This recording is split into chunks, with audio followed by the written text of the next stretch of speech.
Capítulo 27. Jovens observadores do sábado. Em 22 de agosto de 1857, estando eu na casa de oração em Monterey, Michigan, foi-me mostrado que muitos ainda não ouviram a voz de Jesus e a salvadora mensagem ainda não lhes tomou posse do coração, efetuando uma reforma na vida. Muitos dos jovens não têm o Espírito de Jesus. O amor de Deus não lhes está no coração. Portanto, toda a tentação natural tem a vitória, em vez de ter-na o Espírito de Deus e a salvação. Os que possuem realmente a religião de Jesus não se envergonharão da cruz, nem temerão carregá-la perante os que têm mais experiência do que eles. Caso almejem fervorosamente ser corretos, desejarão todo o auxílio que possam obter dos cristãos de mais idade. De boa vontade serão por eles ajudados. Os corações que se acham aquecidos pelo amor de Deus não serão entravados por bagatelas na carreira cristã. Falarão daquilo que o Espírito de Deus atua no interior. Cantarão isto, orarão sobre isto. É a falta de religião, a falta de vida santa que torna os jovens atrasados no desenvolvimento. Sua vida os condena. Sabem que não vivem como os cristãos devem viver. Por isso, não têm confiança em Deus nem na igreja. O motivo de se sentir os jovens mais em liberdade, quando de mais idades estão ausentes, é que eles se acham como os de seu grupo. Cada um pensa que é tão bom quanto o outro. Todos deixam de atingir o alvo, mas se medem uns pelos outros, e uns aos outros se comparam, e negligenciam o único modelo perfeito e verdadeiro. Jesus é um modelo genuíno. Sua vida de sacrifício, eis nosso exemplo. Vi quão pouco era tido em conta um modelo, quão pouco exaltado diante deles. Quão pouco sofrem os jovens, ou negam a si mesmos por sua religião. Sacrificar-se é coisa de que mal se pensa entre eles. Deixam inteiramente de imitar o modelo neste sentido. Vi que a linguagem de sua vida é: o eu precisa ser satisfeito. É preciso condescender com orgulho. Esquecem o homem de dores e experimentado nos trabalhos. Os sofrimentos de Jesus no Getsêmani, as grandes gotas de sangue no jardim, a coroa entretecida de espinhos que lhe feriram a fronte santa, não os comovem. Ficaram entorpecidos. Suas sensibilidades estão embotadas e perderam todo o senso do grande sacrifício por eles feito. Podem sentar-se e escutar a história da cruz, ouvir como os cravos cruéis foram pregados nas mãos e pés do Filho de Deus, sem que isso lhes mova as profundezas do ser. Disse o anjo: fossem esses introduzidos na cidade de Deus e fossem-lhes dito que toda a sua suntuosa beleza e esplendor lhes pertencia para desfrutarem para sempre, e eles não teriam nenhuma compreensão do alto preço porque essa herança lhes fora adquirida. Jamais avaliariam as incomparáveis profundezas do amor do Salvador. Não beberam do cálice, nem foram batizados com o batismo. O céu manchar-se-ia se tais pessoas houvessem de morar ali. Unicamente os que partilham dos sofrimentos do Filho de Deus vieram de grande tribulação e lavaram suas vestes e as branquearam no sangue do Cordeiro. Podem desfrutar da indescritível glória e insuperável beleza do céu. A falta desta necessária preparação excluirá a maior parte dos jovens professos, pois não trabalharão com suficiente diligência e zelo para alcançar aquele repouso que ainda resta para o povo de Deus.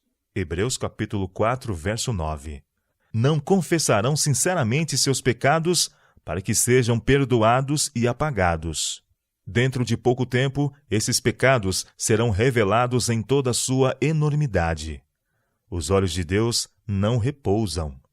Ele conhece todo o pecado oculto aos olhos mortais. Os culpados sabem exatamente quais os pecados a confessar para que seu coração seja purificado diante de Deus. Jesus está lhes concedendo agora a oportunidade de confessar, de se arrependerem em profunda humildade e purificarem a vida pela obediência e o viver a verdade. Agora é o tempo de endireitarem os erros e os pecados serem confessados, ou eles aparecerão diante do pecador no dia da ira de Deus. Os pais têm geralmente confiança demasiada nos filhos, pois muitas vezes, Quando eles estão confiantes, eles se acham em encoberta iniquidade. Pais, vigiem seus filhos com muito cuidado. Exortem, reprovem, aconselhem-nos ao se levantarem e quando estiverem sentados, quando saírem e quando entrarem. Regra sobre regra, mandamento sobre mandamento, um pouco aqui, um pouco ali. Isaías capítulo 28, verso 10. Sujeitem seus filhos enquanto são pequenos. Isto é tristemente negligenciado por muitos pais. Não tomam posição firme e dedicada como devem com relação aos filhos. Deixam que sejam semelhantes ao mundo, amem o vestuário e associem-se aos que aborrecem a verdade e cuja influência é venenosa. Assim fazendo, estimulam nos filhos disposição mundana. Vi que deve haver sempre, da parte dos pais cristãos, o princípio de estarem unidos no governo dos filhos. Existe a esse respeito uma culpa da parte de alguns pais: a falta de união. Esta falta se encontra por vezes no pai, mas mais frequentemente na mãe. A mãe excessivamente afetuosa anima os filhos e com eles condescende. O trabalho do pai muitas vezes o afasta de casa e do convívio dos filhos. A influência da mãe é que atua. Seu exemplo contribui muito para formar o caráter das crianças. Algumas mães excessivamente afetuosas toleram nos filhos erros que não deveriam ser suportados nem por um momento. Os malfeitos deles são muitas vezes ocultos ao pai. Artigos de vestuário ou qualquer outra concessão é feita pela mãe, com o entendimento de que o pai nada deva saber a esse respeito, pois ele reprovaria tais coisas. Aí é ensinada eficazmente aos filhos uma lição de engano. Depois, se o pai descobre esses erros, são apresentadas desculpas, e a verdade é dita só pela metade. A mãe não é franca, não considera como deve que o pai tem nos filhos o mesmo interesse que ela e que não deve ser mantido na ignorância dos erros ou tentação que precisam ser corrigidos neles enquanto jovens. Tem-se encoberto coisas. Os filhos conhecem a falta de união entre os pais, e isto tem seu efeito. E cedo começam a enganar, encobrir, dizer à mãe e ao pai de maneira diferente do que na verdade as coisas são. O exagero torna-se hábito e chegam a ser ditas grosseiras mentiras quase sem que a consciência se sinta culpada ou repreendida.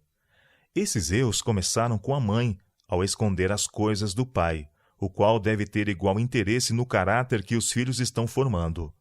O pai devia ter sido consultado francamente. Tudo deveria ter sido exposto. O procedimento oposto, porém, tomado para ocultar os erros dos filhos, anima a disposição de enganar, a falta de veracidade e honestidade. A única esperança desses filhos, professem eles a religião ou não, é converterem-se cabalmente. Todo o seu caráter deve ser mudado. E refletida mãe, você sabe, enquanto ensina seus filhos, que toda a vida religiosa deles é influenciada pelos ensinos que recebem na primeira idade? Submeta-os enquanto jovens, ensine-lhes a sujeitarem-se a você, e tanto mais rapidamente aprenderão a obedecer aos preceitos de Deus. Estimule neles disposição verdadeira e sincera. Nunca lhes dê ocasião de duvidarem de sua sinceridade e estrita veracidade. Vi que os jovens professam, mas não desfrutam o poder salvador de Deus. Falta-lhes religião, falta-lhes salvação. E as ociosas e inaproveitáveis palavras que proferem. Há um fiel e terrível registro a seu respeito, e os mortais serão julgados segundo os atos praticados no corpo. Jovens amigos, seus atos e palavras ociosas estão escritos no livro. Sua conversação não tem sido sobre as coisas eternas, mas sobre isto e aquilo, conversas comuns, mundanas, em que não se devem os cristãos empenhar. Tudo está escrito no livro. Vi que, se não houver inteira mudança na juventude, inteira conversão, podem eles perder a esperança do céu. Do que me tem sido mostrado, não mais da metade dos jovens que professam a religião e a verdade são verdadeiramente convertidos. Se houvessem se convertido, produziriam frutos para a glória de Deus. Muitos confiam numa suposta esperança, sem base real. A fonte não está purificada, portanto, as correntes que dela procedem não são puras. Limpem a fonte, e puras serão as águas. Se reto for o coração, corretas hão de ser suas palavras, seu vestuário, suas ações. Falta a verdadeira piedade.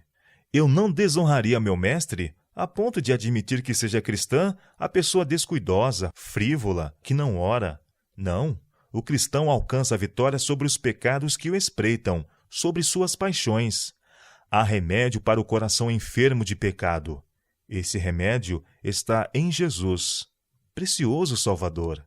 Sua graça é suficiente para o mais fraco dos seres, e o mais forte precisa também possuir sua graça, do contrário, perecerá. Vi como essa graça pode ser obtida. Vão ao seu quarto e ali a sós roguem a Deus. Cria em mim, ó Deus, um coração puro e renova em mim um espírito reto. Salmo 51, verso 10. Sejam fervorosos, sejam sinceros. A oração fervente pode muito em seus efeitos. Tiago, capítulo 5, verso 16. À semelhança de Jacó, lutem em oração. Angustiem-se. Jesus, no jardim, suou grandes gotas de sangue. Vocês devem fazer um esforço. Não deixem seu aposento enquanto não se sentirem fortes em Deus. Então, vigiem, e enquanto vigiarem e orarem, se lhes há possível, manter em sujeição esses maus assaltos, e a graça de Deus pode e há de aparecer em vós. Longe de mim que eu cesse de os admoestar. Jovens amigos, busquem ao Senhor de todo o coração, vão com zelo, e quando sentirem sinceramente que sem o auxílio de Deus perecerão, quando anelarem por Ele, como o servo brama pelas correntes das águas, então o Senhor rapidamente os fortalecerá. Então a paz de vocês excederá todo entendimento. Se esperam salvação, precisam orar. Dediquem tempo. Não sejam apressados nem descuidosos em suas orações. Roguem a Deus que em vocês efetue completa reforma, que os frutos do seu Espírito habitem em vocês e brilhem como luzes no mundo. Não sejam obstáculo nem maldição para a causa de Deus. Podem ser um auxílio, uma bênção. Diz-lhe Satanás que não é possível desfrutar plena e abundante salvação? Não acreditem. Vi que é privilégio de todo cristão fruir as profundas atuações do Espírito de Deus. Uma doce paz celestial penetrará a mente e dar-lhes-á prazer meditar em Deus e no céu. Deleitar-se-ão nas gloriosas promessas de sua palavra. Mas saibam primeiro que vocês deram início à conduta cristã. Saibam que deram os primeiros passos no caminho da vida eterna. Não se enganem. Temo, ou antes, sei que muitos dentre vocês ignoram o que seja a religião. Têm experimentado certa agitação, alguma emoção, mas nunca viram o pecado em sua enormidade. Jamais sentiram sua arruinada condição, desviando-se de seus maus caminhos com amarga dor. Nunca morreram para o mundo. São ainda amantes de seus prazeres. Apreciam entreter-se em conversas sobre assuntos mundanos. Ao ser, porém, apresentada a palavra de Deus, nada têm a dizer. Por que assim silenciosos? Por que tão tagarelas sobre coisas mundanas e tão mudos sobre o assunto que mais os deve interessar? Um assunto que lhes deve ocupar inteiramente o coração? A verdade de Deus não habita em vocês. Vi que muitos professam ser justos em sua profissão de fé, enquanto interiormente há corrupção. Não se enganem, professos crentes de coração falso. Deus olha para o coração. Do que há em abundância no coração, disso fala a boca. 1 Samuel capítulo 16, verso 7 e Mateus capítulo 12, verso 34. Vi que o mundo está no coração desses, mas a religião de Jesus não está aí. Se os professos cristãos amam mais a Jesus que ao mundo, gostarão de falar nele, o seu melhor amigo, em quem se encontram suas mais altas afeições. Ele veio em auxílio deles quando sentiram sua condição de perdidos prestes a perecer. Quando cansados e carregados de pecado, volveram-se para ele. Jesus lhes removeu o fardo da culpa e do pecado, tirou-lhes a dor e o pranto, e mudou todo o rumo de suas afeições. As coisas que outrora amavam, agora aborrecem, e as que aborreciam, agora amam. Processou-se acaso em vocês esta grande mudança? Não se enganem. Ou eu nunca proferiria o nome de Cristo, ou lhe daria todo o meu coração, meu inteiro afeto. Devemos experimentar a mais profunda gratidão por Jesus a aceitar essa oferenda. Ele requer tudo. Quando somos levados a render-nos às suas solicitações e a renunciar a tudo, então, e só então, lançar-nos a Ele em torno os braços de misericórdia. Mas que damos nós quando tudo entregamos? O coração poluído do pecado, para que Jesus o purifique, limpe por sua misericórdia, salve-o da morte por seu incomparável amor. E, todavia, eu vi que alguns achavam difícil entregar tudo. Envergonho-me de o ouvir, envergonho-me de o escrever. Vocês falam em abnegação? Que deu Cristo por nós? Quando julgam ser demais que Cristo exija tudo, dirijam-se ao Calvário e chorem ali por esse pensamento. Contemplem as mãos e os pés de seu libertador, dilacerados pelos cravos cruéis, a fim de vocês serem lavados do pecado por seu sangue. Os que experimentam o amor de Deus, esse amor que compele, não perguntam quão pouco se pode dar para alcançar a recompensa celeste. Não pedem a mais baixa norma, antes aspiram à perfeita conformidade com a vontade de seu Redentor. Com desejo ardente, entregam tudo e manifestam zelo proporcional ao valor do objeto que buscam. Qual é esse objeto? A imortalidade, a vida eterna. Meus jovens amigos, muito dentre vocês estão lamentavelmente iludidos. Têm se satisfeito com alguma coisa inferior à religião pura e incontaminada. Quero despertá-los. Os anjos de Deus estão procurando despertar vocês. Oh, que as importantes verdades da palavra de Deus os despertem para o senso do perigo que correm, levando-os a cabal exame de si mesmos. Seu coração é ainda carnal. Não é sujeito à lei de Deus, nem em verdade o pode ser. Romanos capítulo 8, verso 7. Esse coração carnal deve mudar, para vocês verem tal beleza na santidade, que anelem por ela, assim como o servo brama pelas correntes das águas. Então amarão a Deus e amarão a sua lei. Então o jugo de Cristo será suave e o seu fardo leve. Conquanto tenham provações, estas, devidamente suportadas, tornam simplesmente o caminho mais precioso. A herança imortal destina-se ao cristão abnegado. Vi que o cristão não deve dar valor demasiado ao entusiasmo dos seus sentimentos, nem depender muito disso. Esses sentimentos nem sempre são guias seguros. Todo cristão deve cuidar de servir a Deus, movido por princípios, não ser regido por sentimentos. Assim fazendo, exercitar-se-á a fé e se desenvolverá. Foi-me mostrado que se o cristão viver vida humilde, abnegada, o resultado será paz e alegria no Senhor. Mas a felicidade máxima será experimentada mediante o fazer bem aos outros, em tornar outros felizes. Tal felicidade será perdurável. Muitos jovens não têm firme princípio para servir a Deus. Não exercem fé. Sucumbem sob qualquer nuvem. Não têm força de resistência. Não crescem na graça. Parece guardar os mandamentos de Deus. Fazem de quando em quando uma oração formal e são chamados cristãos.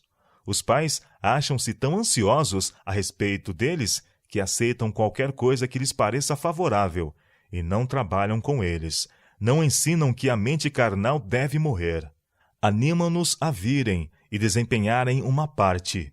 Deixam, porém, de levá-los a esquadrinharem o próprio coração com diligência, a examinarem a si mesmos e avaliarem o preço do que constitui ser cristão. O resultado é que os jovens professam ser cristãos, sem provar suficientemente os próprios motivos. Diz a testemunha verdadeira: Oxalá foras frio ou quente. Assim, porque és morno e não és frio nem quente, vomitar-te-ei da minha boca. Apocalipse capítulo 3, verso 15 e 16. Satanás quer que vocês sejam cristãos nominais, pois assim poderão melhor servir aos seus desígnios. Se tem uma forma de piedade e não a piedade verdadeira, Ele os pode usar para seduzir outros ao mesmo caminho, isto é, a iludirem a si mesmos. Algumas pobres criaturas olharão para vocês em vez de porem os olhos na norma bíblica e não chegarão mais alto. São tão bons quanto vocês e ficam satisfeitos. Insiste-se muitas vezes com jovens para cumprirem deveres, para falar ou orar nas reuniões. Insiste-se para morrerem para o orgulho. São instigados a cada passo. Tal religião de nada vale. Transforme-se o coração carnal, e não lhe será tão enfadonha a tarefa servir a Deus, ó vocês, professos de coração frio. Todo aquele amor ao vestuário e orgulho da aparência desaparecerão.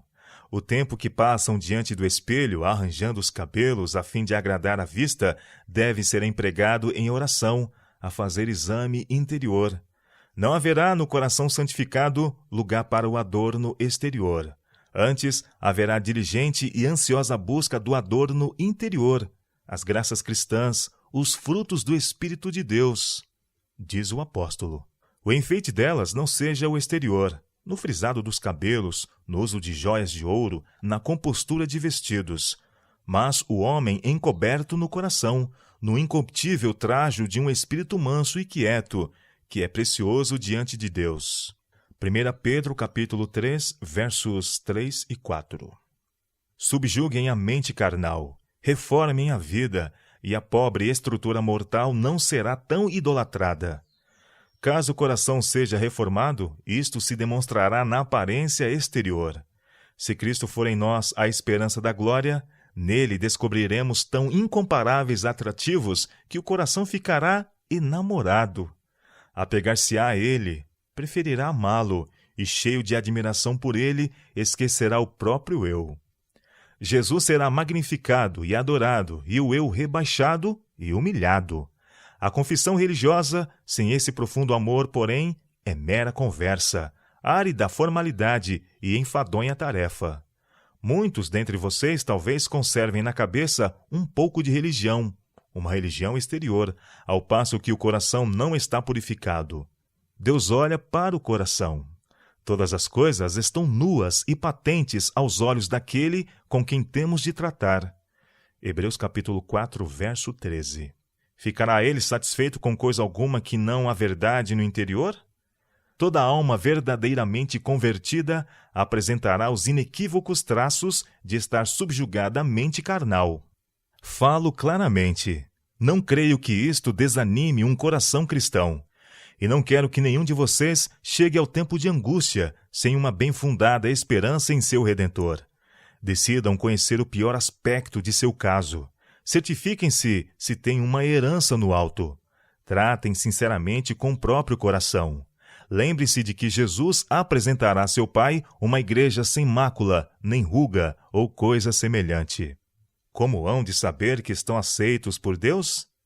Estudem com oração sua palavra. Não a deixem de lado por nenhum outro livro.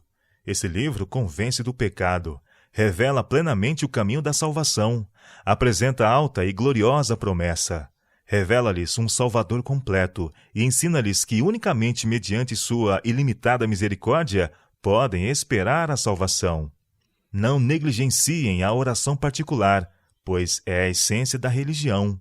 Com sincera e fervorosa oração, roguem pureza de coração. Supliquem tão ardente e fervorosamente como o fariam por sua existência mortal, caso ela estivesse em jogo. Permaneçam perante Deus até que inexprimíveis anseios sejam em vocês gerados quanto à sua salvação e seja obtida a doce certeza do perdão dos pecados. A esperança da vida eterna não deve ser recebida sobre frágeis fundamentos. É um assunto que deve ser assentado entre Deus e a própria pessoa, assentado para a eternidade. Uma suposta esperança, e nada mais, demonstrar-se-á a sua ruína. Uma vez que tem de subsistir ou cair pela palavra de Deus, a essa palavra é que devem olhar em busca de testemunho em seu caso. Aí podem ver o que lhes é exigido para se tornarem cristão. Não deponham sua armadura, nem abandonem o campo de batalha, enquanto não obtiverem a vitória, triunfantes em seu Redentor.